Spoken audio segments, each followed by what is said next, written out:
వస్తే ఉద్యోగాలు వస్తాయనే ఆశతో చాలామంది నిరుద్యోగులు ఓట్లేశారు. సో ఇప్పుడు ఒక స్కిల్ యూనివర్సిటీ అనేది తీసుకొచ్చారు. స్కిల్ యూనివర్సిటీ ఏ రకంగా గేమ్ చేంజర్ అవుతుంది ఎంప్లాయ్మెంట్లో తెలంగాణకి? సో నేను ఇప్పుడు క్యూర్ మాత్రమే చెప్పిన. Outer ring road inside 160 kilometre radius ఉన్నది, మధ్యలో ఉన్నది క్యూర్. ఇది 2053 కిలోమీటర్స్, 1,34 lakh పాపులేషన్. ఇప్పుడు రీజనల్ రింగ్ రోడ్ ఏర్పాటు చేసుకోబోతున్నాం మనం, 360 kilometres. Outer ring road outside, regional ring road inside pure peri urban region economy. ఇక్కడ పరిశ్రమలు, ఇన్ఫ్రాస్ట్రక్చర్ క్రియేట్ చేయాలని పెట్టుకున్నాం. మేము నగరాల్లో నిర్మించదలుచుకున్నాం, పరిశ్రమల కోసం ఇప్పుడు ఇక్కడ నుంచి తరలించే పరిశ్రమలకు అక్కడ ఇవ్వదలుచుకున్నాం.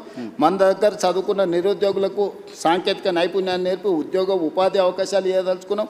ఇలా జీసీసీ సెంటర్స్ వచ్చినా, డేటా సెంటర్స్ వచ్చినా, ఐటీ సంస్థలు వచ్చినా, ఇతర పరిశ్రమలు వచ్చినా, వీటన్నిటినీ పెరీ అర్బన్ రీజియన్ ఎకానమీలో మనము అంటే ఇక్కడ ఫెసిలిటేట్ చేయదలుచుకున్నాం.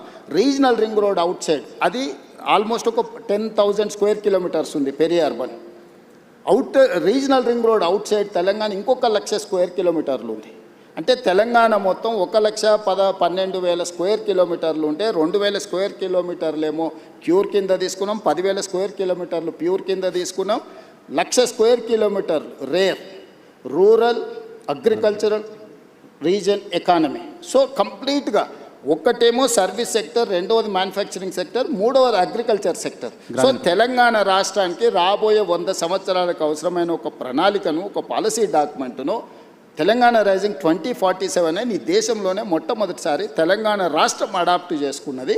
మేము ఆ పాలసీని ఎగ్జిక్యూట్ చేయడానికి ప్రయత్నం చేస్తున్నాం. రోడ్ మ్యాప్ వేస్తున్నా నేను. ఈరోజు ఫ్యూచర్ సిటీ 30,000 ఎకరాలలో ఒక కొత్త నగరాన్ని నిర్మించాలనుకుంటున్నాం. ఇప్పటివరకు ఈ దేశంలో కొత్త నగరం కోసం ఎవరైనా ఆలోచన చేసారా?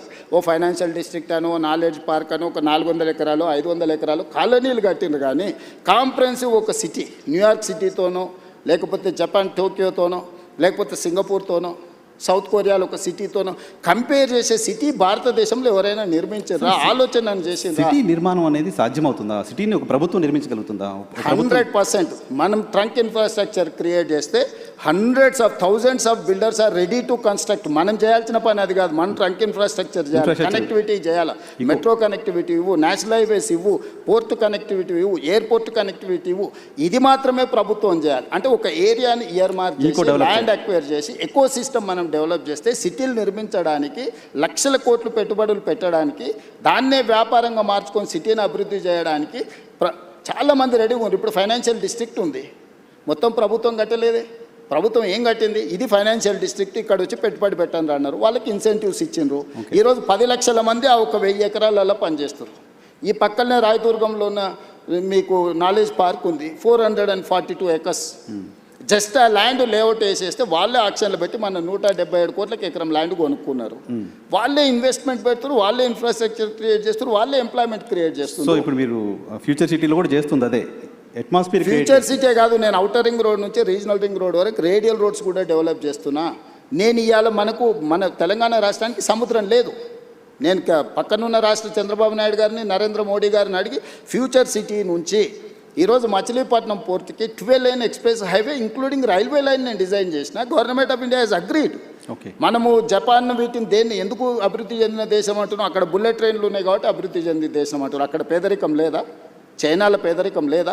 ఎందుకు 2 hours ఎక్కడికైనా చేర్చుకునేది. ఈరోజు కేంద్ర ప్రభుత్వం 7 బుల్లెట్ ట్రైన్లు ఇస్తే 7లో 3 నేను తెలంగాణ రాష్ట్రానికి తీసుకొచ్చిన. ఈరోజు శంషాబాద్ను ఒక హబ్గా చేసి, Shamshabad Bengaluru, Shamshabad Chennai via Amaravati, Shamshabad Mumbai via Pune. So ఈరోజు ఇన్ని కనెక్టివిటీస్ని డెవలప్ చేయడానికి రైల్ కనెక్టివిటీ తీసుకొచ్చిన, రోడ్ కనెక్టివిటీ తీసుకొస్తున్నా.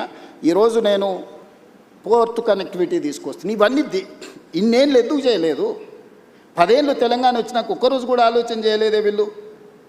ఇప్పుడు చేస్తుంటే అడ్డం పెడతారు. ఫ్యూచర్ సిటీ కట్టనే లేవు, ఫ్యూచర్ లేని వ్యక్తి ఫ్యూచర్ సిటీ కడతాడంటే నా ఫ్యూచరు 17 సంవత్సరాలు నా గ్రోత్ చూస్తే వాళ్ళకే కాదు, వాళ్ళ తాతలకు కూడా అర్థమైంది ఈ ఫ్యూచర్ ఏంటని, నా ఫ్యూచర్ ఏందనేదాన్ని.